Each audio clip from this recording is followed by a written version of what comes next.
Ok, entonces vamos a continuar con un poco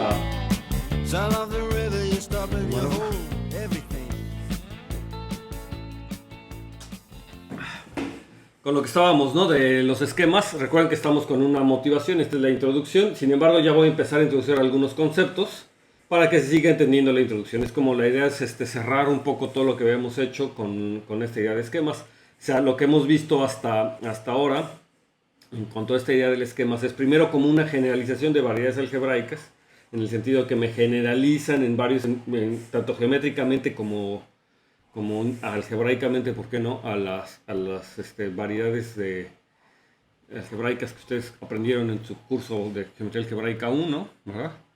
Y luego también otra interpretación como funtores de puntos, ¿no? Digamos que aquí el énfasis que se le pone a los esquemas es que los esquemas, lo importante de los esquemas realmente son sus funciones, que están dadas, determinadas por el anillo en tal caso, ¿verdad? En el que estábamos estudiando.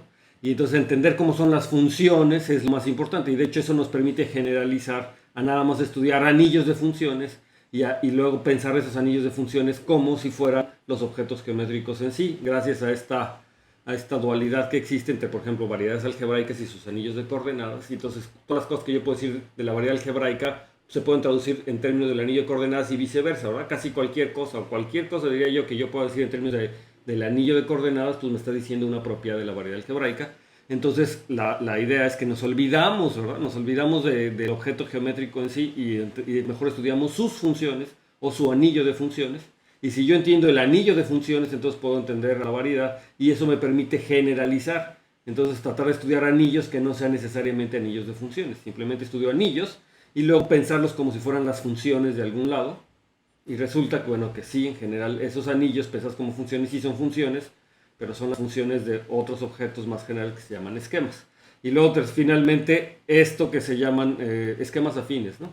Luego los esquemas sería pegar todo ese tipo de cosas. Y luego cuando hago la interpretación como funtores, resulta que todo esquema es un funtor de puntos, como vimos, ¿verdad? Al final, y me fijo en los puntos racionales o en los puntos R racionales, o en los problemas diofantinos o R diofantinos, como yo le había llamado, los esquemas resultan ser funtores de puntos.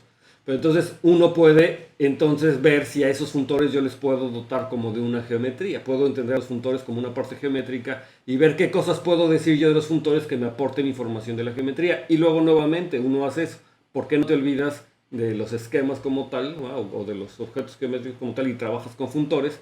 Y si a los funtores les puedes dar una geometría a esos funtores, entonces pues estás haciendo también geometría algebraica. Bueno, entonces eso es parte de lo que sigue la geometría algebraica, digamos, sería lo que sigue de esquemas, que serían los stacks y los conjuntos, sí, básicamente, ¿no? Entonces es un poco la situación, ¿no? Los funtores estos de puntos que son representables en este sentido, pues son los esquemas, ¿de acuerdo? Entonces ahí nos quedamos y entonces vamos a tratar de redondear todas estas ideas un poquito, haciendo un poquito más de definiciones formales, para ver si logramos entender la definición de esquema, al menos en el punto de vista más general. Y ya después de esta clase ya nos entraríamos ahora sí a las propiedades concretas, ¿no? O sea, ya entrar a estudiar las cosas de manera un poco más seria. Repito, esto todavía es como una introducción. Entonces pasamos a lo siguiente. Entonces empezamos con la definición del espectro de un anillo.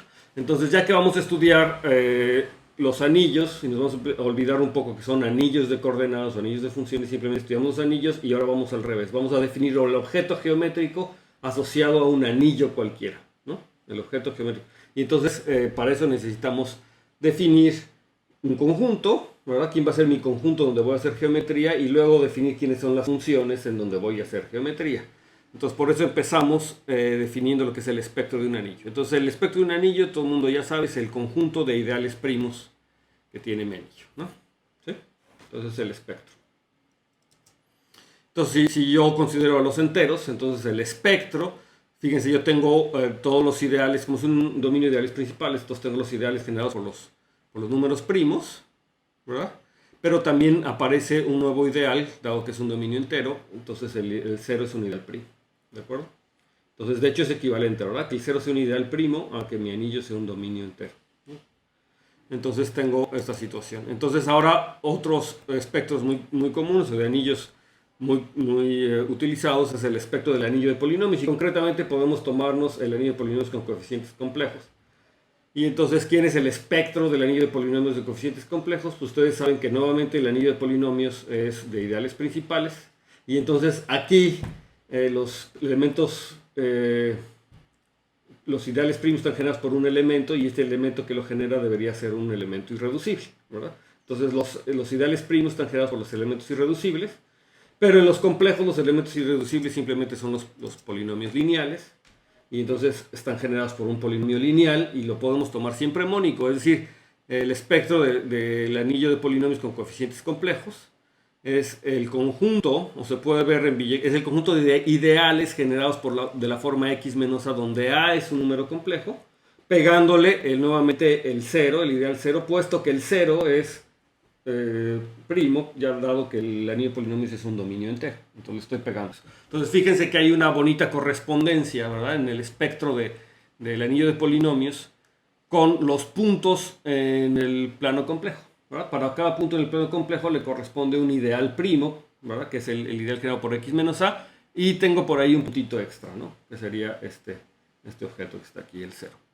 Ahora, para cuando caes un campo, entonces caes un anillo, entonces me puedo fijar quién es el espectro del campo y quiénes son los ideales del campo.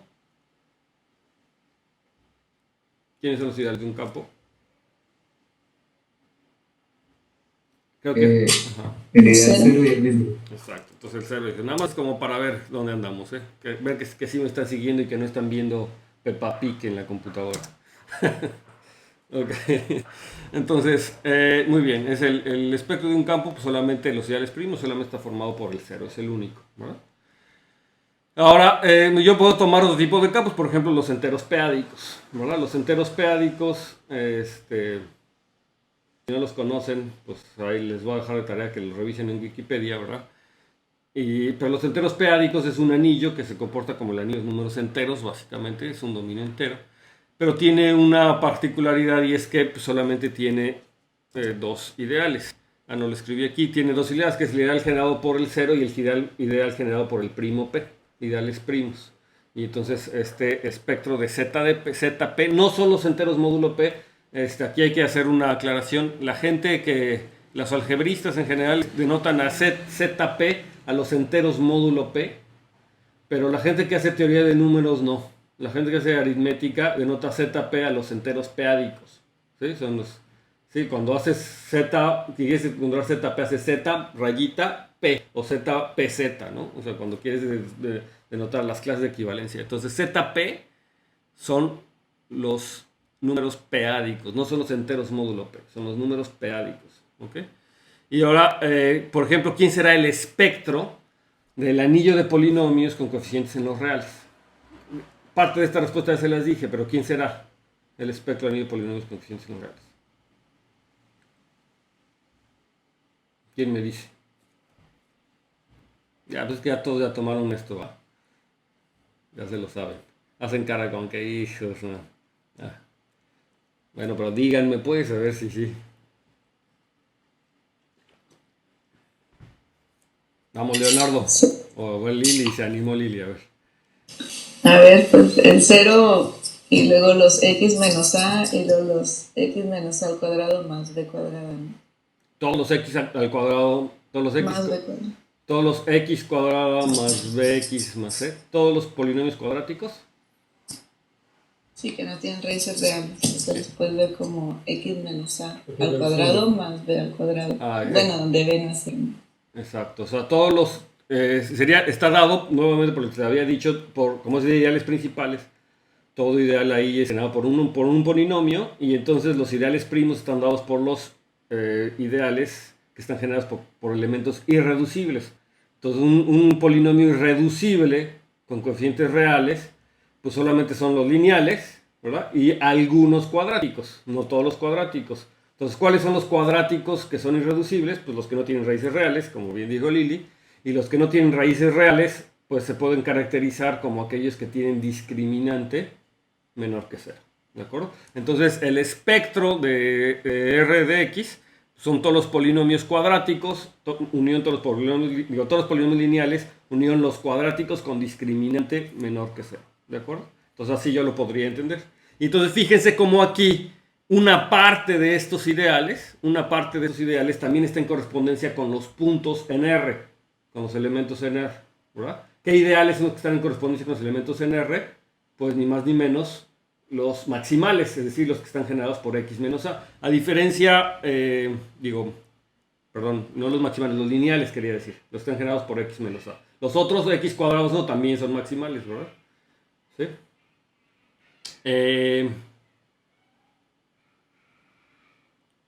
¿Qué estoy diciendo? Sí, ¿no? Porque no tienen puntos, exactamente. No tienen puntos ahí adentro. El punto aquí es que si ustedes ya que saben algo de geometría, si yo quisiera asociarle a estos como las partes geométricas, bueno, en el caso de los complejos, pues queda claro que es como el plano complejo con un punto por ahí. En el caso de los reales, lo que está pasando es que es el plano real o la recta real, ¿verdad? La recta real más un montón de otros puntos, ¿verdad? Un montón de otros puntos que son los puntos que no son complejos. Entonces, ahorita a ver si hago el dibujito, lo entendemos como geométricamente qué es lo que está pasando, cuál sería el dibujito de esta situación. Hay una forma de entenderlo muy interesante, ¿no? Y luego, ahora, ¿quién me dice quién es el espectro de los racionales o del anillo de polinomios con coeficientes en racionales, de los racionales en X? Nuevamente, ya todos sabemos, pues está en correspondencia con los ideales primos, que son los que están generados por polinomios irreducibles, ¿verdad? Entonces, ¿quiénes son los polinomios irreducibles? Esa es la pregunta, ¿quiénes son los polinomios irreducibles con coeficientes racionales? Y la respuesta es que, bueno, pues hay un montón, ¿verdad? Polinomios irreducibles hay muchos y de cada grado. De hecho, para cada grado hay, ¿verdad? Por supuesto están los lineales, es decir, también tengo por ahí un subconjunto que se ven como los puntos en la recta racional, por decirlo de alguna manera, en la recta racional. Pero luego están los cuadráticos, que le estoy agregando algunas cosas. Luego los cúbicos, luego los del grado 4, y hay un montón, ¿verdad? Entonces, fíjense que también se puede entender geométricamente, ¿no? Yo podría tratar de entender quién es este objeto geométricamente, incluso podría hacer un dibujito. Hay una noción interesante ahí que un poquito más adelante vamos a ver. ¿No? Entonces, le repito, bueno, yo quiero hacer geometría sobre estos objetos. ¿Qué es lo que yo requiero para poder hacer geometría? ¿Qué es lo mínimo que yo requiero para hacer geometría? Pues necesito al menos un conjunto donde voy a hacer geometría. Y luego ya que tengo un conjunto, pues lo tengo que dotar de una topología. Eso es lo que normalmente se hace en una geometría. Para poder hacer geometría, ¿verdad? Pues normalmente ustedes tienen un conjunto y luego una topología en ese conjunto, pues para definir nociones de cercanía, si ustedes quieren, ¿no? ¿Sí? Aunque podría decir, bueno, yo puedo hacer geometría discreta y entonces a lo mejor no tengo esa noción de cercanía. Bueno, sí se podría también dotarle de una topología a esos objetos para que yo pueda hacer geometría de manera discreta incluso, ¿no? Y luego finalmente, cuando uno tiene un conjunto y una topología, pues no basta para hacer geometría, ¿verdad? También hay que decir quiénes son las funciones en ese espacio. O concretamente quiénes son las funciones en los abiertos de ese espacio, ya que tengo una topología. Entonces, eso es lo que en general vamos a pensar, ¿no? ¿Qué es lo que yo necesito para poder hacer geometría? Pues necesito un conjunto, que va a ser mi conjunto de puntos, donde voy a hacer geometría, una topología en ese conjunto de puntos, ¿verdad? Para poder hablar de nociones, de cercanía o de continuidad, por ejemplo, y decir cuáles son las funciones en los abiertos. Y eso quiere decir, más adelante lo vamos a ver, eso es lo que es decir quién es la gavilla estructural de mi objeto geométrico. Entonces, si ustedes lo piensan en geometría diferencial, en geometría proyectiva, en todas las geometría riemanniana, eso es lo que tengo. Tengo un conjunto con una topología y ciertas propiedades que debe cumplir esa topología, y además digo quiénes son las funciones diferenciales o quiénes son las funciones holomorfas, ¿verdad? Eso es lo que siempre digo. Le digo, una función es holomorfa en un abierto, ¿sí? En su curso de variable compleja a lo mejor no lo ven tan así, no ven la gavilla directamente, pero hay gavillas ahí en el fondo, ¿no? O sea, sí. Posiblemente en curso de maestría sí, pero posiblemente en la licenciatura no. Simplemente dicen que es una función no analítica, una holomorfa. Ok. Ahora, entonces, vamos a definir nosotros como un espacio geométrico adjunto a lo que va a ser un conjunto X con su topología y sus funciones, ¿no? Y entonces hay muchos tipos de geometría, muchos tipos de geometría, pero nosotros queremos enfocarnos a uno particular que va a ser la de la geometría algebraica, pero hay que saber que estas ideas de esquemas, estas ideas de cómo vamos a construir los esquemas, también aparecen en otras estructuras. O sea, es decir, yo puedo hacer geometría diferencial, como les voy a mencionar más adelante, a la geometría algebraica, ¿no? Tratando de entender mi espacio topológico y la gavilla de funciones que está definido ahí. Y de hecho así es como se hacen muchas otras geometrías, como vamos a ver. Entonces, además yo quiero trabajar con estos objetos geométricos y que sean una categoría. Entonces, para cuando yo tengo una categoría, no nada más requiero los objetos, sino también requiero saber cómo comparar a mis objetos, ¿verdad? Cómo compararlos unos a otros. Entonces, decimos que X y Y son dos espacios geométricos.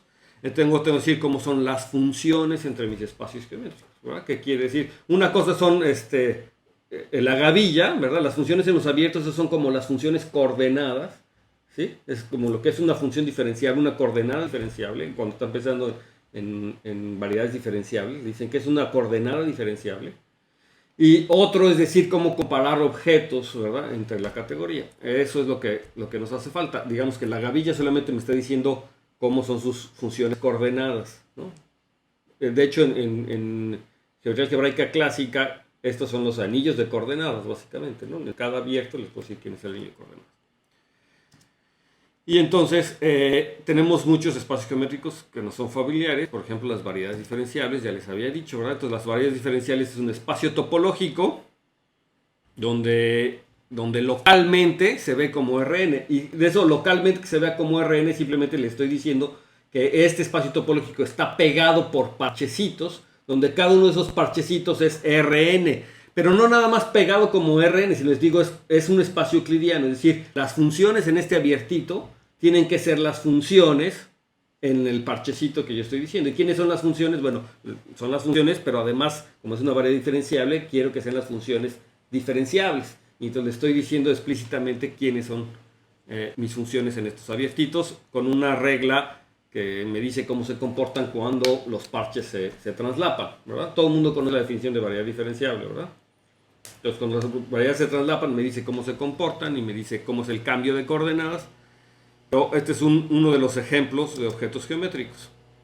Entonces, como les dije, yo podría hacer geometría diferencial de una manera bien algebraica, olvidándome un poco de la definición usual, digamos, o más común que se hace en un curso de geometría diferencial, que es esa, ¿no? Les digo, una variedad diferenciable es un espacio topológico, dos numerable, Hausdorff, que tiene una cubierta que es localmente difiomorfa o isomorfa al Rn y cuyas funciones son así. Esa podría ser una definición. Otra definición, yo podría definir una variedad diferenciable X, es un espacio topológico Hausdorff, a lo mejor dos numerable, junto con una gavilla de anillos, la gavilla que va a ser la gavilla de gérmenes de funciones diferenciables, que se va a denotar por OX. Entonces, la gavilla de gérmenes de funciones diferenciables, donde a lo mejor sí vale la pena que recuerden que es un germen de una función. Un germen de una función.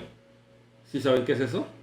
No, yo sé que no. Entonces, es esta idea de que las funciones, cuando yo quiero estudiar propiedades cerca de un punto de mi espacio topológico, cerca de un puntito, alrededor de un puntito, lo importante son cómo son las funciones cerca de ese puntito, ¿verdad?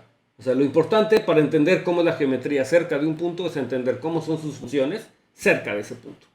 Entonces, ¿qué es lo que hace uno? Fíjate las funciones en ese punto, en un abierto de ese punto. Pero las funciones en ese abierto, pues hay muchas, pero que si te tomas un abierto más chiquito, hay muchas funciones que coinciden en ese abierto más chiquito. Entonces dicen, ¿por qué no haces una relación de equivalencia? Van a decir que dos funciones son equivalentes en un punto, digamos, equivalentes en un punto, si existe un abierto chiquitito alrededor del punto, de tal manera que esas funciones restringidas a ese abierto coinciden, ¿no? O sea, básicamente, si cerquita del punto donde estoy estudiando las dos funciones coinciden. Esa es la clase de equivalencia, esa es una relación de equivalencia, y la clase de equivalencia de esas funciones se llama el germen de una función. O sea, dos funciones definidas en un abierto alrededor de un punto son equivalentes si existe un abierto más pequeño alrededor de ese punto, donde la restricción de esas dos funciones de ese punto son igualitas. Esa es una clase de equivalencia, es un germen de una función. Los gérmenes de una función están bien definidas en el punto en donde estoy estudiando. Es decir, a pesar de ser una clase de equivalencia, el germen de la función la puedo evaluar en el punto en donde estoy calculando. Simplemente me tomo cualquier representante y el valor es el mismo por la propiedad que yo estoy definiendo. Entonces, gérmenes de funciones, de hecho, me determinan un anillo. Yo puedo sumar gérmenes de funciones alrededor de un punto, sumando representantes respectivos, haciendo la suma usual, etcétera, etcétera. O sea, forma un anillo, se llama el anillo de gérmenes alrededor de un punto. ¿Sí? Esa noción de gérmenes es muy común y de hecho el espacio tangente se puede entender a través de esos gérmenes, porque yo puedo definir la derivada de un germen como la derivada de uno de esos puntos. En geometría diferencial así le hacen, y eso me determina un vector tangente a ese punto, ¿verdad? Entonces el espacio tangente lo puedo entender como las derivadas de todos los gérmenes de esas funciones. O sea, del anillo, se llama el anillo de gérmenes alrededor de un punto. Se puede entender, esa es otra forma de entender el espacio tangente de una variedad diferencial, que es más algebraica y que tiene que ver con lo que se hace en geometría algebraica también. Pero bueno, entonces, lo que le digo, la variedad diferenciable la puedo definir como un espacio topológico dos numerable Hausdorff junto con una gavilla, y esta gavilla es la gavilla de gérmenes de funciones diferenciables, de tal manera que se tiene una cubierta abierta. Esa es la condición de que sea localmente euclidiana. Se tiene una cubierta abierta con la propiedad de que cada abierto de esos UI y con la gavilla de funciones, aquí debería haber puesto la gavilla de funciones de OX restringida al abierto UI, o sea, la gavilla de funciones restringida al abierto UI, se vuelve isomorfo. No les he dicho qué quiere decir eso isomorfo, pero se vuelve isomorfo a estudiar la bola o una bola de radio cero, de radio R con centro en el cero, en los reales, con su respectiva gavilla de gérmenes de funciones de la bola. O sea, sí, lo que estoy diciendo es que localmente mi variedad diferenciable, con sus funciones, con las funciones en ese abierto localmente, es como estudiar a la bola euclidiana, la bola de NRN, la bola euclidiana, con las funciones diferenciales en esa bola euclidiana. Y este isomorfismo, aunque no les he dicho que es isomorfismo en dónde, ¿no? Alguien me diría, pues isomorfismo en dónde estás, porque... O sea, sí va a haber dónde hacer un isomorfismo porque necesito una categoría, y es la categoría de estos espacios geométricos, estas variedades diferenciables, en donde sí se podría hacer eso. Y entonces, en otras palabras, lo que estoy viendo es que una variedad diferenciable localmente está como pegada por varias copias de bolitas de los reales con su estructura diferenciable que viene dada por su gavilla de funciones diferenciales, ¿no? Estoy pegando, y es una variedad diferenciable. Esta definición es equivalente a la definición usual de variedad diferenciable, ¿sí? Y yo podría empezar con esta definición y empezar a hacer geometría con esta definición que está de variedad diferenciable, ¿no? Tal cual, ¿no? Entonces, esa es la cosa. Entonces, ahora 10 horas. Una cosa importante que les estoy diciendo es que este es un espacio anillado localmente euclidiano y diferenciable. Esa sería como la definición algebraica. ¿Qué es una variedad diferenciable? Es un espacio anillado localmente euclidiano y diferenciable, ¿no? Entonces, fíjense cómo esto se va pareciendo a esa definición de esquemas que les repetí varias veces la clase pasada. Un esquema es un espacio localmente anillado con ciertas propiedades, ¿no? Y entonces aquí les digo, una variedad diferenciable es un espacio anillado localmente euclidiano y diferenciable. Además, este es localmente anillado. Bueno. Y entonces, ahora, regresando a las variedades diferenciables, vamos a definir cómo son lo que son las funciones diferenciables, cómo definiría un algebrista lo que son las funciones diferenciables entre variedades diferenciables. Entonces, ¿qué es una función diferenciable? Desde este punto de vista, una función entre dos variedades diferenciables, x y y, va a ser diferenciable si para cada f en el anillo de OY, o sea, para cada germen en y, ese f en la gavilla asociada a OY, ¿no? Es una gavilla, es la gavilla de gérmenes. Tenemos que la composición con el pi, con la función, que es lo que se refleja en este diagrama, yo tengo aquí una función diferenciable, o un germen, ¿verdad? Aquí.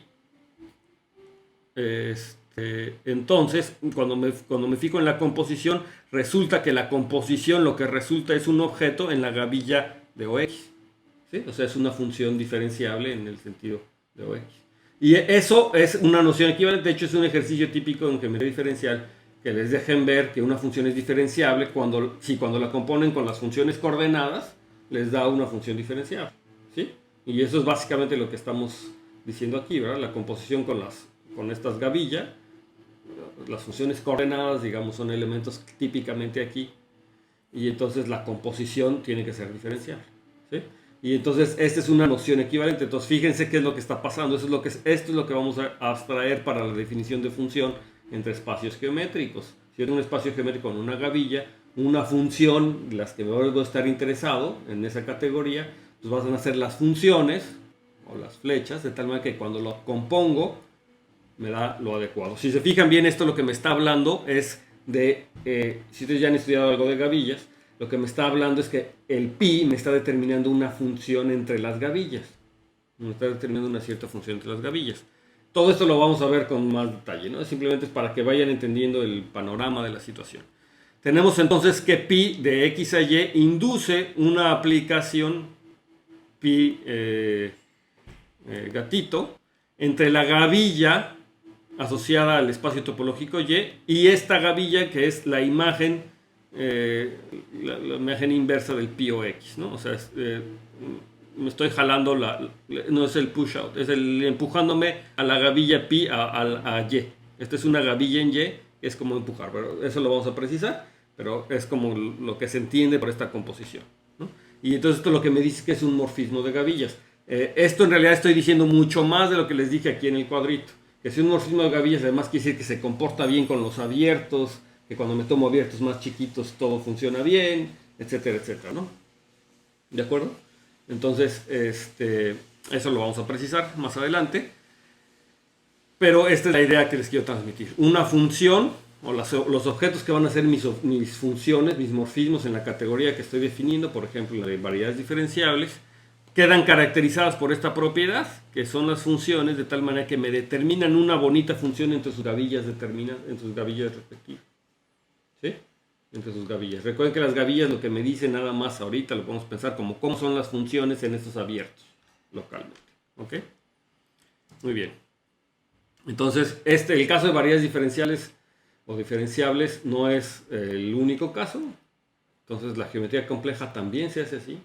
¿Sí? También se puede entender así, al menos, como un espacio topológico con ciertas propiedades y sus gavillas de funciones. En el caso de geometría compleja, la gavilla de funciones pues son las funciones holomorfas, por ejemplo, ¿no? ¿Sí? O meromorfas, incluso podría tomarme, ¿no? Las variedades topológicas también, ahí la gavilla de funciones en variedades topológicas pues son las funciones continuas, ese es lo mínimo que yo podría hacer, pero también se puede entender como un espacio topológico con ciertas características, si quieren, con una gavilla asociada ahí, y la gavilla pues son sus funciones continuas. La geometría euclidiana y la geometría analítica, aunque de forma velada, ¿verdad? Pero también, ¿verdad? También se puede entender de esta forma. La geometría algebraica clásica, pues por supuesto que en la geometría algebraica ustedes se toman una variedad algebraica como el conjunto de ceros de polinomios y además me están diciendo cómo son las funciones en esas variedades o en los abiertos de las variedades, ¿verdad?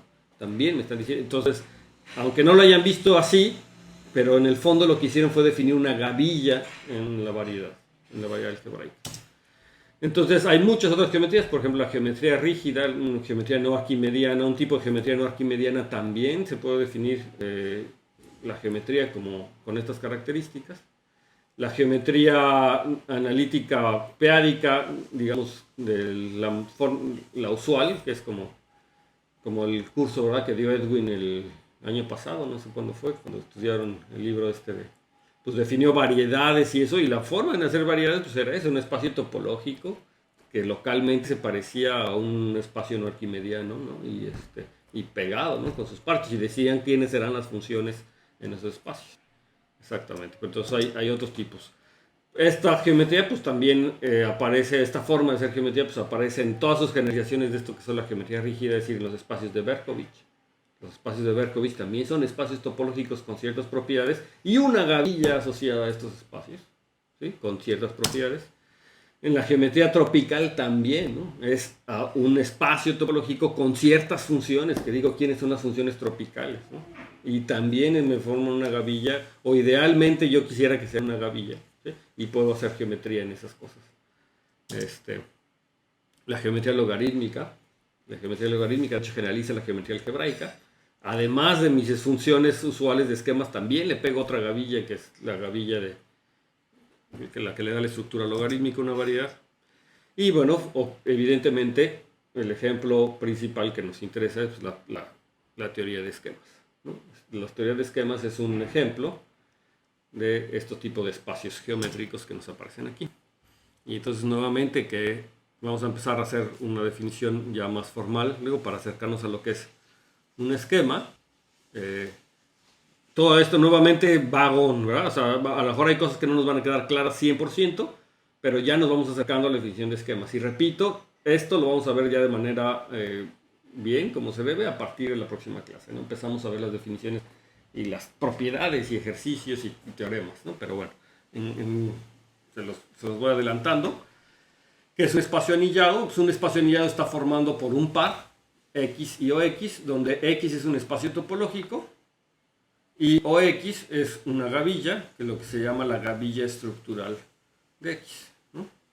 Y es una gavilla de anillos. En general nos los tomamos como una gavilla de anillos. Cabe mencionar que podemos considerar gavillas de grupos, gavillas de espacios vectoriales, gavillas básicamente de casi cualquier estructura algebraica, ¿sí?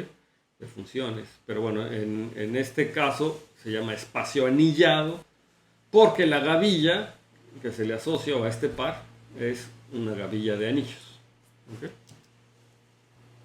Entonces también tengo esta noción de lo que es un espacio localmente anillado. Y entonces, ¿qué es un espacio localmente anillado? Pues es un espacio anillado donde además los tallos de estos OX en cada punto de X son anillos locales. Estos tallos, lo repito, esto se lo va a definir precisamente, pero son los límites directos, ¿no? O sea, las gavillas sobre los abiertos, o sea, en los abiertos de un espacio topológico, alrededor de un punto, los abiertos de un espacio topológico alrededor de un punto me forman un sistema dirigido, ¿no? Son un sistema dirigido. Por lo tanto, yo tengo los anillos ahí en ese sistema y puedo tomarme los límites en el sistema. Entonces, para puedo tomarme el límite directo de esos anillos indexados por los abiertos del sistema y entonces me da un límite directo. Los que saben ya de límites, pues entonces dicen, pues sí, es el límite directo y esos son los tallos, ¿no? Que coincide con los gérmenes, por ejemplo, cuando me tomo la gavilla de funciones diferenciables, en un abierto me tomo las funciones diferenciables en ese abierto, entonces los tallos son exactamente los gérmenes del anillo, ¿no? Entonces, cuando decimos que es localmente anillado, si el anillo local, si el anillo de tallos, este límite directo, además es un anillo local. Todo eso lo precisamos más adelante. Y entonces nada más para decirles que la noción de gavilla, pues sí viene un poco de la imagen de lo que es una gavilla en la gente que recolecta maíz o en el campo, que son estos bloques de tallos, ¿verdad? Son bloques de tallos que los juntan, los apilan y los hacen como nudo y tiene un montón de tallos de varitas, ¿verdad? De varitas que están juntas. Y entonces, de hecho, la noción original de gavilla, como podemos ver, no sé si... bueno, vamos a ver, si yo me reviso a Serre, ¿verdad? La forma en la que Serre define gavillas en su FAQ, en el artículo de Faisceau Algébrique Cohérent. La gavilla lo hace exactamente así, como fijándose como en los gérmenes, ¿verdad? Fijándose en los tallos y luego todos los tallos los pega y entonces define cómo es la gavilla en un abierto. Pero primero dice en cada punto, me voy a fijar como en los tallos de la gavilla, ¿verdad? Estructuras algebraicas que le asocio a cada punto le asocio una estructura algebraica que es un anillo local, por ejemplo, y luego los pego todos de alguna forma muy interesante para definir lo que sería esa gavilla en un abierto. Entonces lo hace al revés, que como ahora estamos acostumbrados a hacerlo, como un funtor, digo, me estoy adelantando, pero bueno, lo hace de esa forma. Y entonces, cuando uno estudia gavillas con ese punto de vista, es mucho más claro por qué se le llama gavilla, ¿no? ¿Por qué le llamamos gavilla? Tomando en cuenta que estas son gavillas. Ahora, la traducción de gavilla en distintos idiomas es diferente. Por ejemplo, en francés, los franceses son los que trabajaban esto, le llaman faisceau. Un faisceau en realidad es un haz, es lo mismo, o sea, un faisceau, un rayo de luz, es un faisceau de lumière, es un rayo de luz y le llaman faisceau en francés, ¿no? Eh, Hay un matemático que vino a México a dar unas conferencias sobre Grothendieck, que se me olvidó su nombre ahorita, que hace historias matemáticas y habló sobre... Está muy bueno, están en internet, se los recomiendo, a ver si se los voy a poner ahí en Classroom, esos videos, están muy buenos, se los recomiendo. Empezó hablando sobre el trabajo de Grothendieck y dio un curso de varias, creo que fueron 2 semanas, no sé, varias sesiones, hablando del trabajo de Grothendieck desde un punto de vista histórico. Y bueno, y él dice que en México le decimos gavillas, pero que le deberíamos de llamar haces. Como de hecho en España, si no me equivoco, también le llaman haces a las gavillas, ¿no? Que son haces, que no son gavillas, que Fesó es un haz, no es una gavilla, ¿no? Haz de luz. Y que dice... En Colombia también decimos haces. Exacto, y me parece que este señor es colombiano, no me acuerdo cómo se llama. Pero bueno, el hecho es que dice que el sheaf en inglés, que esto es a sheaf, ¿no? En inglés, pero dice que esto se llama sheaf, o sea que la traducción de sheaf es as, él dice, ¿no? No es gavilla. Dice, la traducción de sheaf es as, un sheaf es un as, pero bueno, eso ya no estoy yo tan seguro porque yo nunca he visto que dicen shift of light o algo así, ¿no? O sea, que digan cosas de, cuando se refieren haces de luz, no lo dicen como shift, que yo sepa. Bueno, no importa. El hecho es que sí hay una relación en tal caso entre las gavillas que nosotros entendemos en México, que son estas, de gavillas, y la noción de gavilla o de haz, ¿verdad? Que está aquí. Y en México hacemos una diferencia entre haces y gavillas, porque los haces vectoriales o los haces se pueden entender en términos de gavillas, eso es verdad, pero no es verdad que todo haz vectorial es una gavilla, ¿no? Hay sus relaciones. Bueno, los digo para que lo tengan presente, ¿no? Posiblemente sí, una mejor traducción sería la de haz. Y finalmente, bueno, está la definición algebraica, que esta definición algebraica es la más práctica, aunque no la más fácil de entender en la primera instancia, ¿verdad? La noción algebraica, de hecho, de gavilla es lo que nos permite definir gavillas en otras geometrías que no están dadas por espacios topológicos como los usuales, ¿verdad? Por ejemplo, la geometría rígida. En la geometría rígida la topología no es una topología usual, es una topología que se llama topología de Grothendieck, es un sitio de Grothendieck. En los espacios de perfectoides y muchas de esas cosas también utilizan mucho estas topologías. De hecho, la cohomología etal es una cohomología de gavillas, pero en el sitio etal, que es un sitio de Grothendieck, no es una topología tal cual. Entonces, esta definición de gavilla es la que me permite generalizar esa noción de gavillas a esas otras topologías, a otras topologías más, que no son topologías, a estas generalizaciones de topologías, a estas cosas que se hacen en la geometría algebraica actual, que son los sitios de Grothendieck y un montón de cohomologías de gavillas o de cohomologías asociadas a variedades algebraicas, se hacen considerando sitios distintos, ¿no? La cohomología rígida, la cohomología cristalina, la cohomología etal, la cohomología fielmente plana, todas esas es utilizando sitios de Grothendieck en vez de topologías, pero puedo hacer cohomología de gavillas gracias a esta definición básicamente. Entonces, una gavilla es un funtor contravariante, F, de tau a la categoría de rings, de anillos, donde tau es la categoría de abiertos de un conjunto, ¿no? Entonces, de un espacio topológico. Me tomo un espacio topológico X, como del siguiente mi espacio anillado, y me fijo en los abiertos de ese espacio anillado. Los abiertos de ese espacio anillado forman una categoría, cuyos objetos son los abiertos, y cuyo morfismo son las contenciones, es decir, solamente tengo un morfismo entre dos abiertos y uno está dentro del otro. Esa es una topología, es una categoría que se llama el top, a veces le llaman top de X, yo le llamé tau. Entonces, dado un espacio topológico, le puedo asociar una categoría que es la categoría de sus abiertos. Sus objetos son los abiertos y los morfismos entre dos abiertos es la inclusión si es que uno está dentro del otro. Si no está incluido, no hay nada. ¿De acuerdo? Por supuesto, tengo la identidad entre un espacio topológico y el otro. Eso me forma una categoría, ustedes lo pueden revisar con calmita. Los abiertos de un espacio topológico me forman una categoría con esos morfismos. Y entonces, una gavilla no es ni más ni menos que un funtor contravariante entre esta categoría de abiertos de un espacio topológico y la categoría de anillos. Es decir, a cada abierto le asocio un anillo. Todo el mundo aquí está familiarizado con estas cosas de funtores, ¿verdad? Y de categorías. ¿Sí?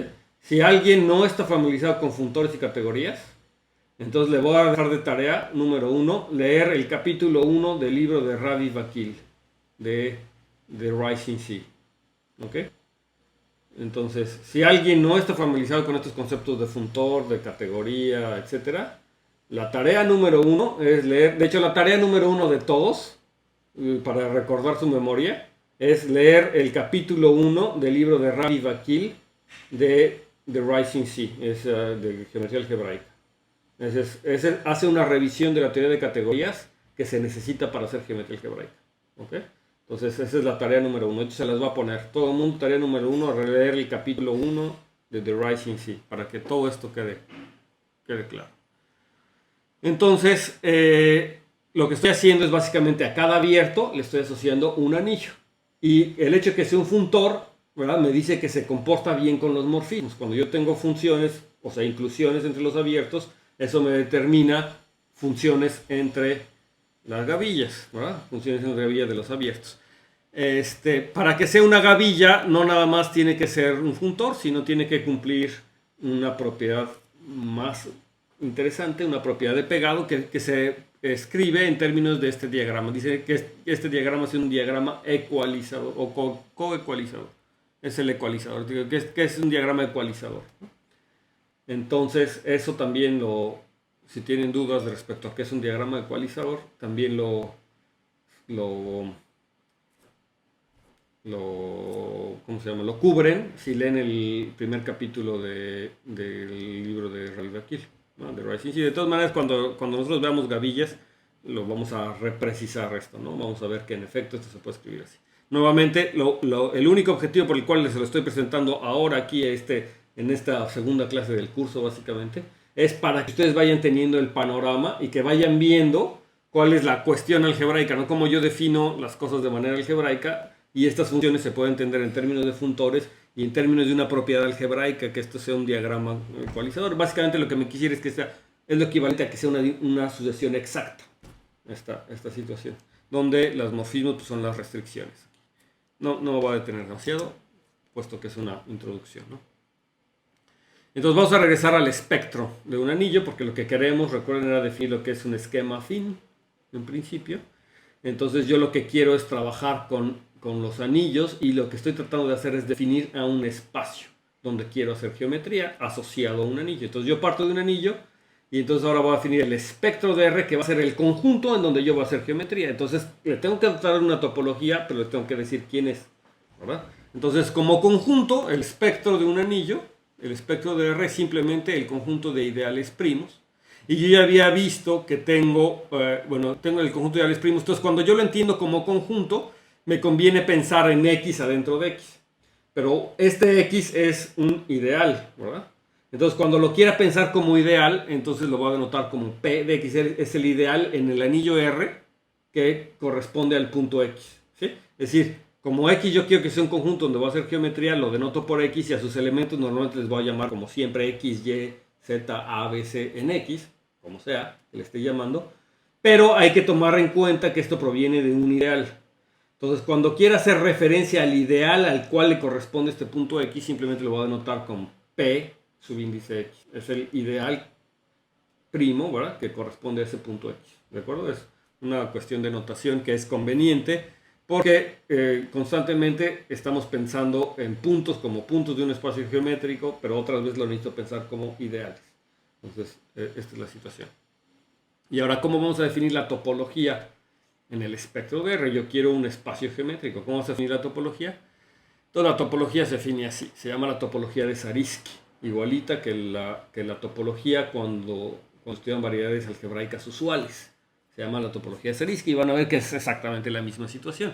Entonces, dado un ideal cualquiera, no tiene que ser primo, un ideal cualquiera en R, vamos a denotar por V de I al conjunto de ideales primos que están adentro. El conjunto de ideales primos que le puse aquí, P en el espectro está mal escrito. Dice P en el espectro, de tal manera que I está dentro de P.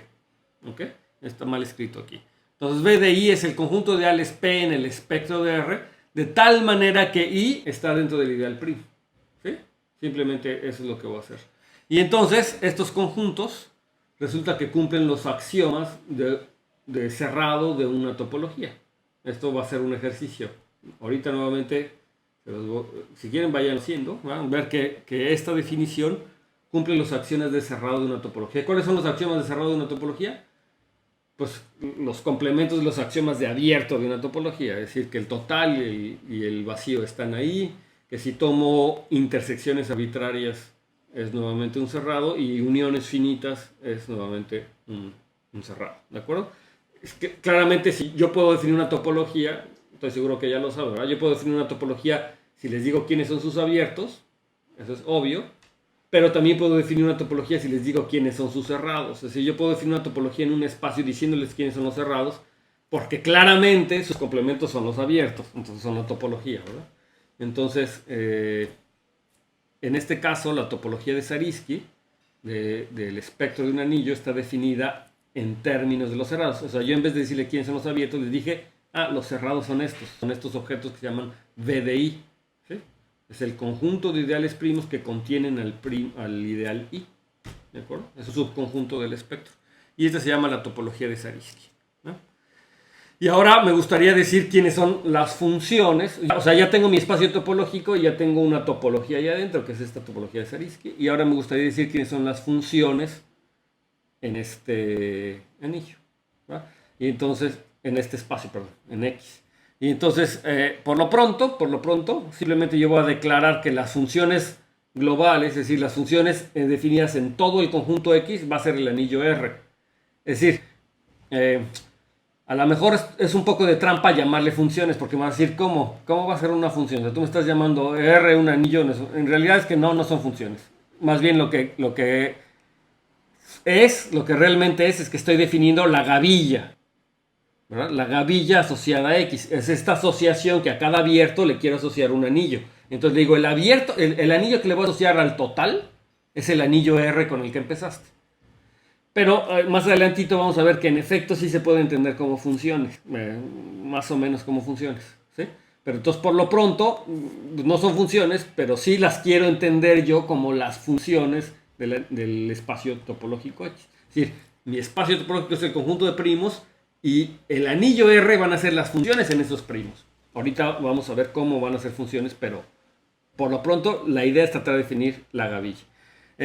La definición para otros abiertos, o sea, X es un abierto, entonces yo debería, si quiero definir la gavilla o el funtor, ¿verdad? Como lo dije hace rato, lo tendría que decir cómo se comporta para cada abierto, es decir, quién es el anillo que le estoy asociando a cada abierto.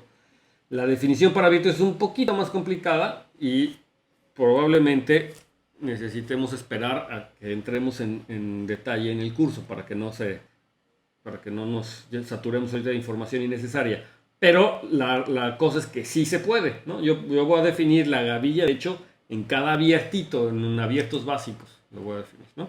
Entonces, lo que estamos diciendo ahora es que la gavilla, o en este caso, en el caso afín, es otra cosa que vamos a estudiar, que basta, en el caso afín, o sea, en el caso del espectro de un anillo, me basta decirles quiénes son las secciones globales, es decir, quién es la gavilla que le estoy asociando a todo el espacio, para que quede determinada la gavilla total de todo el espacio afín. Entonces, por eso en este caso, nada más me bastaba decir, el anillo de funciones de X es el anillo R, ¿verdad? Y ya las otras van a quedar bien definidas, eso se va a ver durante el curso. Pero entonces las secciones globales de mi espectro de R es ni más ni menos el anillo que estoy considerando, ¿verdad? Con el que inicié. Esa es la cosa. Y ahora la noción de funciones entre espacios topológicos afines, entre espectros de anillos, pues queda dada por esta situación. Es decir, si yo tengo un morfismo de anillos, ¿no? Una función de AB de anillos, entonces induce un morfismo phi entre el espectro de R y el espectro de A. O sea, entre el conjunto de ideales primos de B y el conjunto de ideales primos de A. Es el clásico de álgebra conmutativa. Es decir, me tomo un ideal primo en B y lo jalo, ¿verdad? Me fijo en su imagen inversa, bajo esta función, me da un ideal primo en A. Y eso me determina una función entre los espectros. Es decir, nuevamente, yo no tengo por qué tener funciones. O sea, yo estoy tratando de definir una categoría. Ya le definí quiénes son los objetos, estos espectros. Y las funciones no necesariamente tengo entre cualesquiera par de objetos. Pero los objetos, o sea, cuando sí voy a tener funciones entre los objetos, es cuando tenga homomorfismos de anillos. Si yo tengo homomorfismos de anillos entre A y B, me determina esta función entre los respectivos espectros. ¿Sí? ¿De acuerdo? Que me jala.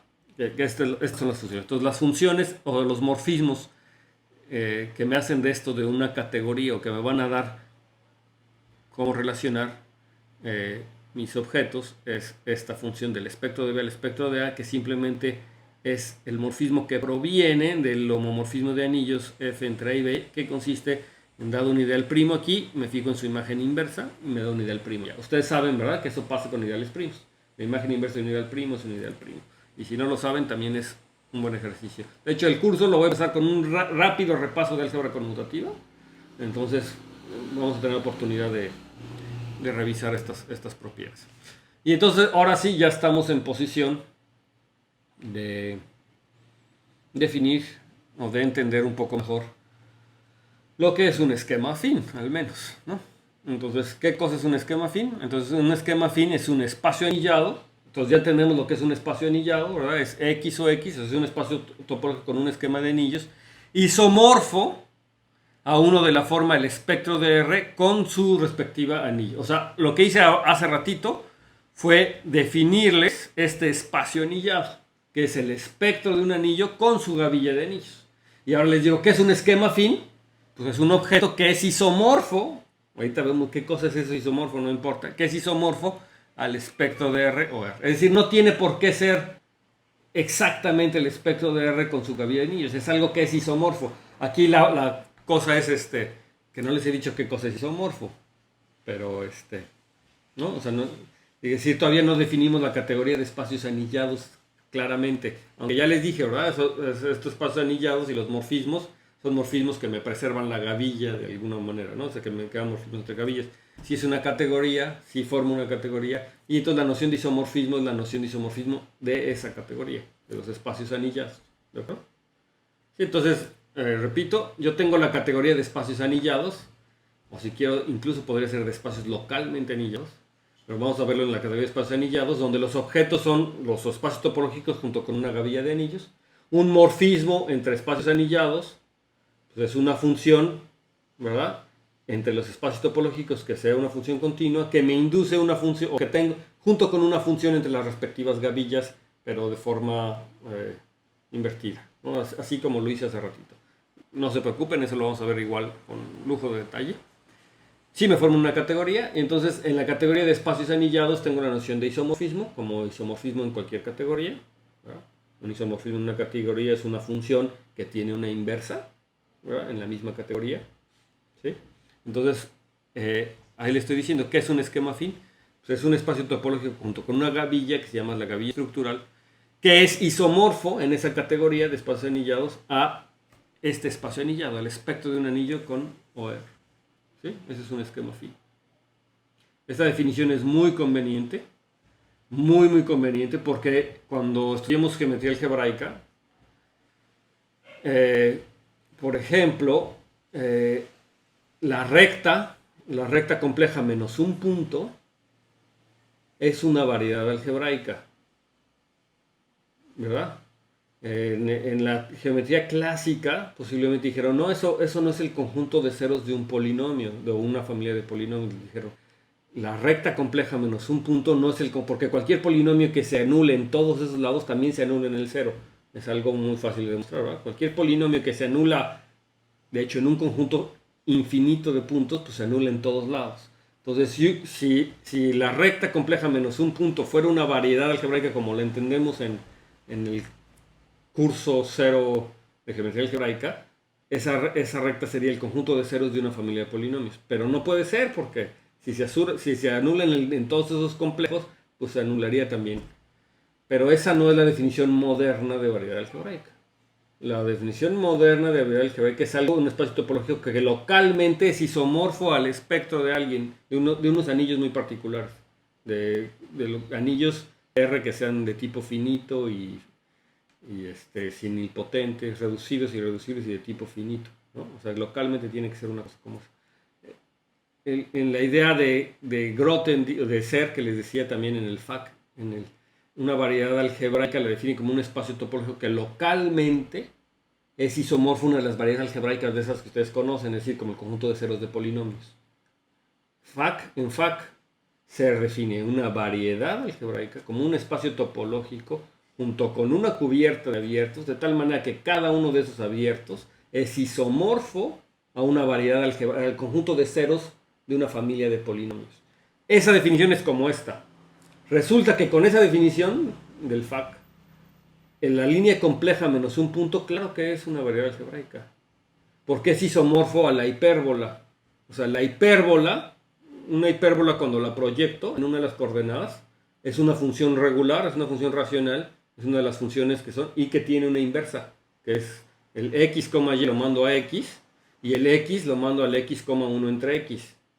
¿Sí? Esa función es una función regular que está bien definida en todos lados excepto el 0, y que por lo tanto me da un isomorfismo entre la recta compleja menos el 0 y la hipérbola. O sea, la hipérbola es el conjunto de xy menos 1 igual a 0, ¿no? Es el conjunto algebraico definido por xy menos 1. ¿Sí? Tengo un isomorfismo. Entonces, con esta noción,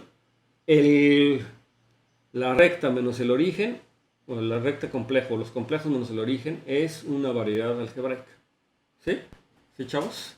Entonces ahí se ve la diferencia y se ve el poder de esta definición, porque de hecho los complejos menos el origen lo puedo trabajar como si fuera una variedad algebraica. Sus funciones están bien definidas, o sea, en esta noción, o sea, esta noción de esquema o de variedad que vamos a definir con esquemas es un poquito más general, coincide con la noción de ser de esquema, y y no es tan... Fíjense, la definición usual es como depende de dónde esté viendo yo a mi objeto geométrico, de dónde estoy metiendo a mis polinomios, ¿no? Es como depende de la inmersión en la que esté definida. Una variedad algebraica es el conjunto de polinomios en n variables y el conjunto de ceros en Rn o en Cn que cumplen con tal propiedad. Entonces, esa definición depende de dónde yo le estoy metiendo. Con esta definición ya no depende, es como se vuelve intrínseca la definición.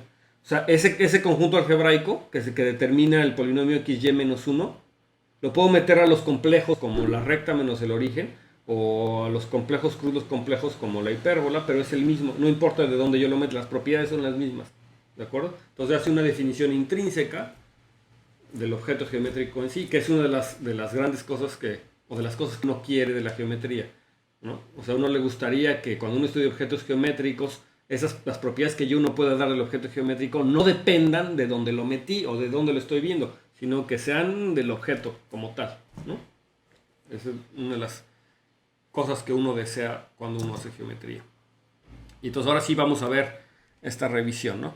Como objeto geométrico, vamos a entender como objeto geométrico quiénes son estos espectros, ya con sus funciones, ¿no? Incluso. Entonces, ¿quién es el espectro de los complejos? Pues ya habíamos dicho, es el conjunto de x menos a, donde a es un número complejo, unión el 0. Y esto se llama la línea compleja afín. ¿Sí? ¿Por qué? Y la idea es muy sencilla, porque está en correspondencia con los complejos, excepto por el 0. El 0 es un punto por ahí extraño. Entonces, la línea compleja afín, tengo esa cosa. Lo puedo pensar como línea compleja afín, porque ahí está relación, excepto por ese punto que es el 0, ¿no? ¿De acuerdo? Entonces, ese es un punto particular. Yo tengo una topología, ¿verdad? ¿Quién me dice cómo es la topología en este conjunto? La topología de Zariski. Entonces, ¿recuerdan que era un cerrado? Pues me tomaba un ideal, ¿verdad? Y me tomo el conjunto de ideales primos que están dentro de ese ideal. No me acuerdo si lo puse aquí, no. Entonces aquí valdría la pena posiblemente detenerse a pensar quién es la topología. ¿Quién me dice cómo va la topología aquí? Es decir, ¿cómo es un cerrado? O sea, ¿qué quiere decir agarrarse un cerrado aquí? Me tomo un ideal, ¿no? Ahí está. ¿Quién es el cerrado que corresponde a ese ideal? Y es aquí donde yo quiero utilizar el iPad y me arrepiento de no haberla conectado a tiempo. Es aquí el momento. ¿Los cerrados serían conjuntos de puntos finitos? ¿Qué? Conjunto de puntos. Conjuntos finitos, discretos, pues. Sería un conjunto de puntos. Sí, un conjunto finito de puntos. ¿Y topología de complementos finitos? Sí. Sí. ¿Qué tiene que ver con el ideal? O sea, con el ideal, pues, estos cerrados, pero estos... O sea, la pregunta concreta es, ¿quién es B de I donde I es un ideal? ¿Qué tiene? O sea, con la respuesta quiero que me digan qué tiene que ver con I. Los factores del generador, ¿no? El ideal es principal, ¿no? Es generado por un polinomio coeficientes complejos y se factoriza completamente en los x menos a, donde a es c, y ya son ahí los ideales primos que tenemos, y es un número finito porque un polinomio tiene un número finito de raíz. ¿No? Entonces, si me tomo un ideal, en general ese ideal está generado por un polinomio irreducible, en este caso es clarísimo, ¿eh? Porque estoy en el anillo de polinomios, está generado por un polinomio irreducible, perdón, por un polinomio cualquiera, es el B de unidades de ideales principales, está generado por un único polinomio. Me tomo uno de esos generadores, un generador, y los ideales primos que le corresponden, o sea, el ideal ese está en qué ideales primos, pues justamente los determinados por los factores irreducibles de ese polinomio. Los factores irreducibles de ese polinomio, como estoy sobre los complejos, son de la forma x menos a. Y cada uno de esos factores irreducibles corresponde a quién de ese polinomio. Corresponde a una raíz del polinomio, ¿verdad? Una raíz, sí. Esa corresponde a una raíz. Entonces, básicamente, lo que estamos viendo es que B de I es el conjunto de ceros del polinomio que determina ese ideal. O sea, es la definición de la primaria de geometría algebraica, ¿no? O sea, es que es una variedad. Se toman un ideal, B de I es el conjunto de ceros del polinomio que determina el ideal. ¿De acuerdo? ¿Qué pasa en el caso del cero, jóvenes? Eso es para cuando me tomé un ideal ahí. ¿Qué pasa? O sea, decir...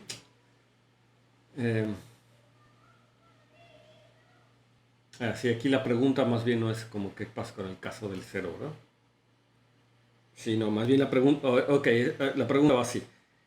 ¿El cero será cerrado o es abierto? ¿Lo que es? ¿Será cerrado, abierto o nada, no? Y entonces déjenme hacerles una pregunta antes. Me tomo yo ya vimos que los cerrados son conjuntos finitos de puntos que corresponden a los ceros de un polinomio, ¿no? Ok, tómense ahora un conjunto finito de puntos, un conjunto de puntos en el espectro. Y díganme quién es la cerradura de ese conjunto. Todo el conjunto, ¿no? Ese conjunto, ¿va? Porque cualquier conjunto finito de puntos, pues forman los ceros de un polinomio, que es el x menos a1, x menos a2. Entonces, B de ese polinomio es exactamente ese conjunto. Pero ahora la pregunta aquí es, ¿qué pasa con el cero? ¿Qué pasa si ese conjunto que yo le agarré tiene el cero? O concretamente, ¿quién sería la cerradura del cero? Como, ¿qué sería la cerradura? Todo, ¿no? Sí. ¿Por qué? Pues con la definición Todos que los viste, puntos anulan. Pues sí. Creo. ¿Por qué? A ver, sí. la definición que diste, el B de un ideal, pues el B de cero serían todos los ideales que contengan al cero como ideal, y entonces pues todo ideal primo satisface que contiene a cero como ideal. Ajá, exacto. ¿No? Sí. Ok. Sí, entonces Ya B sé. del... Sí, y en general, o sea, lo que está pasando aquí es que yo me tomo cualquier conjunto de puntos, su cerradura es B del ideal que generan esos puntos, ¿va? O esos polinomios que estoy tomando ahí, B del ideal. Esa es la cerradura, eso lo vamos a ver igual bien. Pero entonces fíjense cómo aquí el cero es un punto denso, ¿verdad? ¿Por qué? Pues porque cuya cerradura me da todo el total. En particular no es un punto cerrado, ¿no? Porque si fuera cerrado, su cerradura sería el mismo. ¿De acuerdo? Si fuera cerrado, su cerradura sería el mismo. O sea, B de cero sería... Entonces, no es un conjunto cerrado. Es un punto denso. Es una de las cosas... Esto se llama que es un punto genérico. Es una de las cosas particulares que aparecen en geometría algebraica. ¿Sí? En esta geometría. Bueno, ya empieza a aparecer la geometría. Ahora, si caes un campo, ¿quién es el espectro de un campo? Entonces es muy fácil, ¿no? Los campos ya habíamos visto como el espectro solamente tiene uno, que es el cero. Entonces el espectro de un punto de un campo está formado por un punto. Sin embargo, ¿por qué aquí pongo que el espectro de los complejos es distinto que el espectro de los reales si ambos son puntos? ¿En qué sentido son distintos?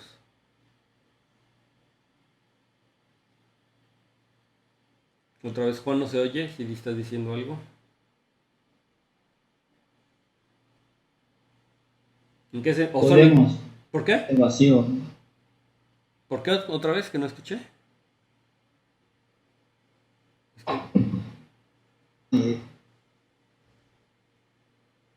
No de acuerdo. No de acuerdo. ¿Pero por qué creen que son distintos? ¿Sí, o son iguales? O da lo mismo tomarse el espectro de cualquier campo, no importa. Es un punto. Y aquí viene, ojo, estamos trabajando con esquemas afines. Y un esquema no es nada más el espacio topológico. ¿Se acuerdan cuál es la definición de un esquema? El espectro de R es un espacio topológico junto con su gavilla. Entonces aquí la diferencia, sí, como conjuntos son lo mismo y como espacios topológicos son lo mismo. Eso está bien. Pero si yo lo entiendo como esquemas afines o como... ¿sí? Un esquema afín es un espacio topológico localmente anillado isomorfo al espectro de R con su gavilla estructural. Aquí la diferencia está en la gavilla estructural. ¿Quién es la gavilla estructural del espectro de los complejos? Pues es la gavilla constante determinada por los complejos. O sea, las funciones van a ser números complejos. Y la gavilla estructural del espectro de R, pues van a ser los reales. Entonces la diferencia está en las funciones. Sí, justamente la diferencia está no en la topología. La topología es un punto, pero las funciones en ese punto, las funciones en un punto son los números complejos y las funciones en el otro punto son los números reales. Ahí está la diferencia, ¿ok? Son distintos y eso me hace pensar o me hace notarles a ustedes que tenemos que tener mucho cuidado con la definición de estos espacios geométricos. De un esquema, un espacio geométrico no es nada más el conjunto, no es nada más es el conjunto con su topología y su gavilla de funciones. No es lo mismo estudiar la esfera como un espacio topológico y sus funciones continuas a estudiar la esfera como un espacio topológico y sus funciones diferenciables. ¿De acuerdo? ¿Sí? De hecho, hay un teorema famoso, ¿verdad? Que espacios topológicos igualitos tienen estructuras diferenciales distintas. O sea que ni siquiera yo diga, ya le di una estructura diferenciable a una variedad, ya está determinada, ¿no? Hay el mismo espacio topológico con distintas estructuras diferenciables. De ahí, nuevamente, lo importante, o muchas de las cosas importantes, están en las funciones.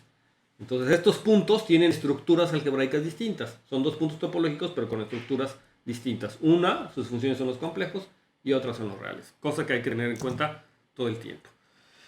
Entonces, el espectro de los números enteros son este conjunto, como ya hemos visto, pero ¿quiénes son los cerrados? ¿Quiénes son los cerrados? De aquí. ¿Quién me dice quiénes son los cerrados? Me tomo nuevamente un ideal. ¿Qué es un ideal en los enteros? ¿A qué corresponde un ideal en los enteros? Nuevamente es un de ideales principales. Ideal principal. Entonces corresponde a escoger simplemente un número entero, n. Entonces, ¿quién será el espectro o quién será el cerrado asociado a ese n? Los primos que los componen, ¿no? Exactamente, igualito que en los complejos, es el número de primos que lo dividen. Entonces, fíjense qué interesante forma de empezar a hacer geometría en donde antes hacíamos nada más aritmética. En los enteros ahora yo tengo una topología y ahora tengo los cerrados asociados a un número entero, son simplemente los números primos que lo dividen, ¿no? Los números primos que lo dividen. Nuevamente aquí tengo el problema del cero. ¿Qué pasa si me tomo el ideal cero? ¿Qué me queda? Bueno, son todos los primos, ¿no? Porque pues todos dividen a cero. Exactamente. Entonces el conjunto de ideales primos que contiene el cero, todos los primos contienen el cero, entonces me quedan todos los números primos. Y eso nuevamente va en ese espíritu que el cero lo dividen todos los primos, ¿no? Al cero lo dividen todos los números. Entonces en el espectro, la cerradura o el B del cero es todos los primos. Nuevamente aquí, como cada número natural tiene solamente un número finito, entonces, pues los cerrados van a estar dados por un número finito de puntos, ¿verdad?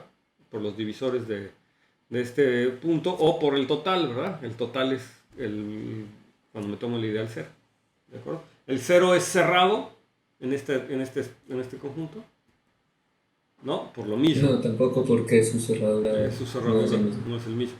Y nuevamente es un punto denso, nuevamente es el que se llama punto genérico de los enteros. Pero aquí me gusta este ejemplo porque empiezan a salir cosas de las propiedades de divisibilidad donde, pues, bueno, no sé, o sea, sí aparece, ¿no? Que me salté muchas páginas. Ahora, ¿quién será el espectro de z de x? Leche con pan. Nuevamente, nada más que aquí está dado por los ideales primos de z de x. Nada más que tienen que recordar que z de x no es de ideales principales. Z de x ya no es de ideales principales. Entonces, hay varios tipos de ideales primos. Pues los ideales primos que están generados por los irreducibles, porque los polinomios irreducibles siempre generan ideales primos. Los ideales que no tienen polinomio, que solamente tienen un entero dado por un primo, por ejemplo, el ideal del 5, ahí adentro, ese es un ideal primo, no es maximal, pero es un ideal primo, ¿verdad? Y luego este anillo del espectro de z de x es de dimensión 2, eso quiere decir que siempre cualquier ideal se puede generar con a lo más 2 elementos. No es principal, pero tampoco está tan horrible. Cualquier ideal se puede generar con a lo más 2 elementos. Y los ideales primos quedarían dados por los generados por elementos irreducibles, elementos primos de los enteros, o generados por 2 elementos, uno es un primo y otro es un irreducible.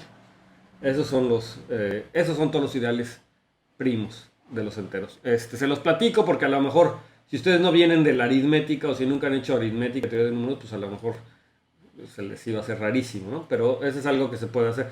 Posiblemente en un curso de álgebra lo hagan, es un ejercicio de álgebra, de hecho. Sí, de hecho, si ustedes preparan sus generales de álgebra, es como también, esa pregunta creo que la pusimos alguna vez en un general de álgebra del CIMAT. Era determinar los ideales primos del anillo de polinomios con coeficientes enteros. Entonces se puede hacer con algo, o sea, no es tampoco rarísimo. Hay que ver que los ideales primos del espectro de z son esos, ¿no? Lo repito, los generados por un número primo, los generados por un polinomio irreducible y los generados por dos generadores que está dado por un primo y por un irreducible. Esos son los ideales primos. Y entonces este dibujito nuevamente hace un cierto dibujito de algunos de estos. Por ejemplo, aquí está B de, sí se ve bien, B de 2. ¿Quién es la cerradura del 2? ¿No? O sea, a ver quién es si me tomo el ideal generado por el 2 en z de x, ¿quién es la cerradura? Aquí son todos los ideales primos que contienen al 2. Pues fíjense que está ¿no? Está el ideal generado por el 2 y el x más 1, es un irreducible. Está el generado por el 2, tal cual, ¿no? Y ahí con todos los polinomios irreducibles que están aquí. Cosas interesantes pasan cuando yo me tomo, por ejemplo, el 3. Entonces está el polinomio generado por el 3 y por el x, por el 3 y este polinomio irreducible x más 1. Pero en algunos polinomios, por ejemplo el que le corresponde a x cuadrada más 1, este polinomio no es irreducible. Este x cuadrada más 1 es irreducible. Módulo, esto pasa cuando lo estoy entendiendo como fibras. Cuando entiendo módulo 2, módulo 3, este polinomio x cuadrado más 1 se factoriza módulo 3. ¿Sí? O sea, este módulo 3 se factoriza y entonces esto quiere decir que me va a dar una ramificación aquí. Lo vamos a ver también con precisión cuando veamos el espectro de z de x. Pero nada más para que vean que hay cosas interesantes. Es decir, la geometría del espectro de z de x lo puedo entender si reduzco módulo todos los primos. O sea, el espectro de z de x módulo 2 me da un campo finito, me da el anillo de polinomios sobre un campo finito. Sobre f2 de x me da la recta afín sobre el campo finito y hay una relación entre los primos de aquí y los primos de arriba, ¿no? Cuando lo reduzco módulo 2. Lo mismo lo puedo hacer módulo 3, módulo 5, módulo 7. Módulo todos los primos, voy a tener una relación con esto. Y los primos que están aquí son como las fibras. Y entonces estas fibras se me descomponen varias veces. Igual esto lo vamos a ver con detalle cuando lleguemos este se llama el esquema aritmético. Lo vamos a ver con cierto detalle y vamos a entender perfectamente este dibujito, pero nuevamente les repito, vean, aquí empieza a aparecer cosa interesante en la geometría y se me va a ramificar en ciertos puntos y en los puntos va a ser en los primos de la forma 4K más 1, porque los primos de la forma 4K más 1 son sumas de cuadrados y como son sumas de cuadrados, todas las cosas que sean sumas de cuadrados como esto se descomponen Es decir, módulo S', este cuate que era irreducible, se vuelve reducible módulo S'. Y eso se ve reflejado, digamos, en la geometría del espectro de los enteros. Bueno, nuevamente les quería presentar esto como para que vean la situación. Aquí aparecen puntos gordos. Estos puntos gordos vuelven a ser representantes de estos puntos genéricos que se llaman, cuya cerradura me da una subvariedad. Entonces son puntos que no son cerrados. Estos puntos aquí están dibujados como puntos cerrados. Estos sí son puntos cerrados. Pero hay otros puntos que aparecen aquí que nuevamente son puntos genéricos. Entonces ya aquí en el espectro, en el espectro de z de x, hay un montón de puntos genéricos. O sea, hay un montón de puntos que no son cerrados, cuyas cerraduras me dan unas ciertas variedades. Y hay un punto genérico en grande, ¿no? Que es el 0, ¿no? La cerradura del 0 me da todo el espacio. La cerradura de estos espacios me dan ciertos espacios, ciertas subvariedades, ¿no? En z de x.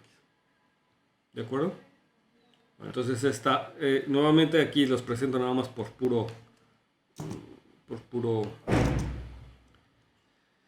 el espectro de ZP. Entonces, a ver, Holman, quien él sí ha trabajado con p-ádicos, nos va a decir quién es el espectro de los enteros p-ádicos. ¿Quién es el espectro de los enteros p-ádicos?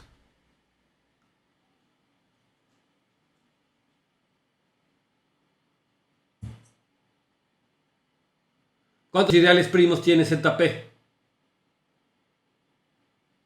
Es el 0, las potencias de los primos. Esos no son primos, son ideales, ¿no? Una potencia de un Puede primo ser, no puede ser primo. Entonces los ideales son el 0 y las potencias del primo. Entonces, Esos son los ideales. ¿Y quiénes son los ideales primos entonces?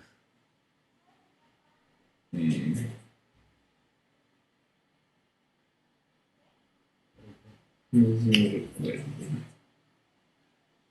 A ver, ¿quién le ayuda? ¿Qué? ¿Lo había dicho hace rato? ¿Que sería solo el 0 y P? Exacto, lo dije hace rato. Solamente el 0 y el P. Local. Entonces solamente hay dos primos. El 0 es primo porque es un dominio entero. ¿Ok? Y P, pues porque es el primo P. Y luego, ¿cómo ven que es primo? ZP módulo P, ZP es el campo finito. Entonces tiene que ser un primo. De hecho, como es un campo, es un ideal maximal. Entonces, fíjense, tiene un ideal primo y un ideal maximal, el generado por P. ¿Y quién es la cerradura del 0? Otra vez, el total, ¿verdad? Fíjate, son dos puntos. Uno es el 0 y otro es un punto cerrado. El primo P es maximal, es cerrado porque como es maximal, entonces la variedad de ese punto, o sea, el B de ese ideal es el mismo. El primo P es cerrado, ¿de acuerdo? El primo P es cerrado, véanlo. ¿Quién es la variedad B de ese primo? Del primo P. Pues como es un ideal maximal, es el conjunto de ideales primos que lo contienen. Como es maximal, es solamente él. Entonces ese primo P es cerrado. Entonces tengo un punto cerrado y otro primo que es el 0, cuya cerradura es todo, es denso. Es un punto denso, pero solamente hay otro punto. O sea que el 0 está como alrededor de ese punto cerito. Está como... es denso. Y denso alrededor del punto P está como alrededor. Este espectro de ZP es el análogo, o es un análogo, lo puedo entender geométricamente como un análogo al círculo en los complejos, al disco en los complejos. El disco en los complejos le quito el 0, me queda el disco punteado, ¿verdad? Me queda un conjunto abierto cuya cerradura me queda todo el disco. Entonces el disco punteado es un abierto y luego tengo el punto que es el 0, que es un punto cerrado. En el espectro de ZP, el 0 es un punto denso en todos lados que está alrededor de un solo punto que es el punto cerrado, que es el punto P. El primo P, es un punto cerrado que alrededor tiene al 0.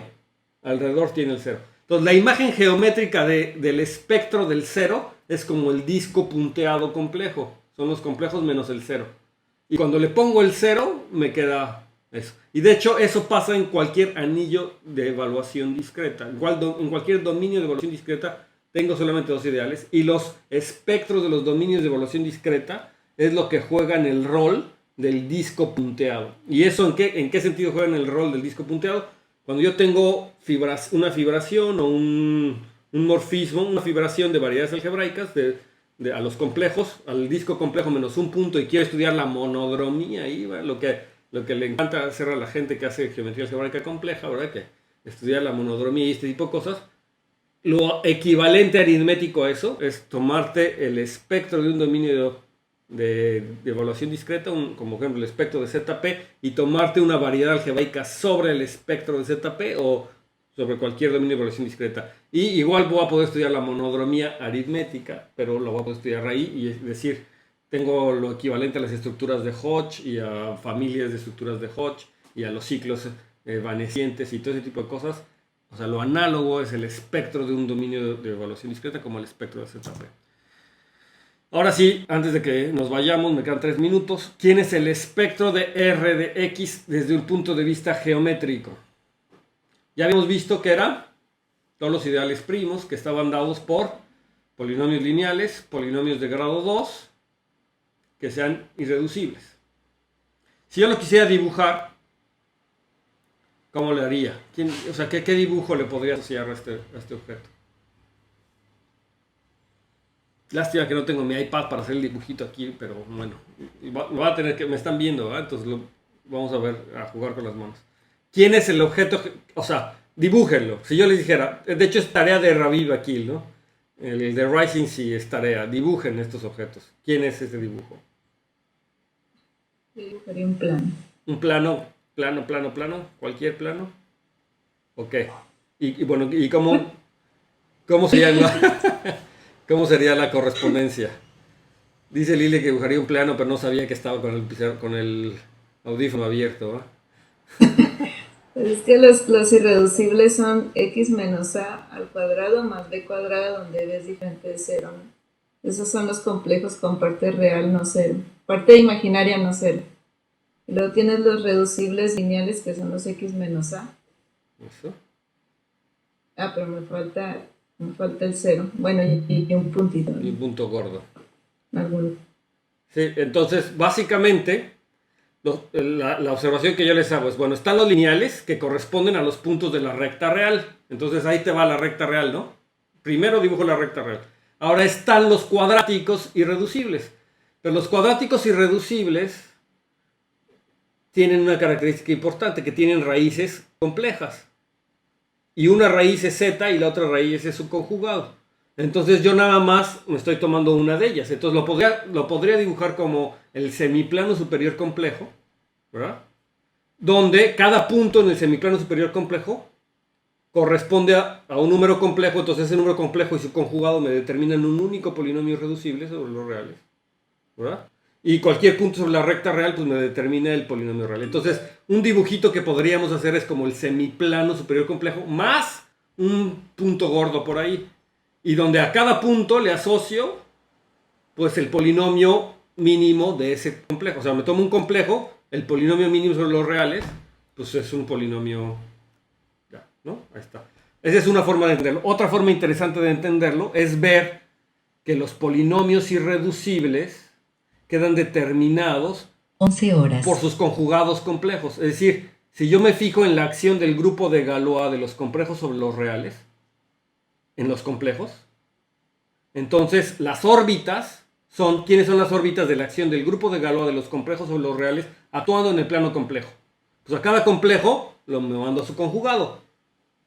Cada complejo lo mando a su conjugado. Entonces ahí está. Si esos los identifico, o sea, me fijo en el espacio de órbitas de la acción del grupo de Galois sobre los complejos. El espacio de órbitas es simplemente agarrar el plano complejo y doblarlo, ¿verdad? Lo doblo por la recta real, los pegué, el espacio de órbitas es los complejos doblados, y lo que me queda pues es un representante de la clase equivalencia, es decir, un complejo, y su conjugado está allá mismo, que corresponde a un polinomio reducible sobre los reales, y luego en el doblez, pues es la recta real, ¿verdad? Los puntos que quedaron en el doblez, porque todo real se identifica consigo mismo, su órbita consta de un solo punto. Entonces, otra imagen geométrica es eso, es el espacio de órbitas de la acción del grupo de Galois de los complejos sobre los reales en los complejos, ¿no? Y lo estoy pegando. Y esta idea les va a ayudar mucho para que me digan, para la siguiente clase, quién es el espectro de los racionales, de la línea de polinomios con coeficientes racionales. Y entonces aquí acabamos la clase y se van con tarea para que me digan quién es el... Más que me digan quién es un buen dibujo quién sería un buen dibujo o cómo lo dibujarían, cómo me convendría entender al espectro de Q de X.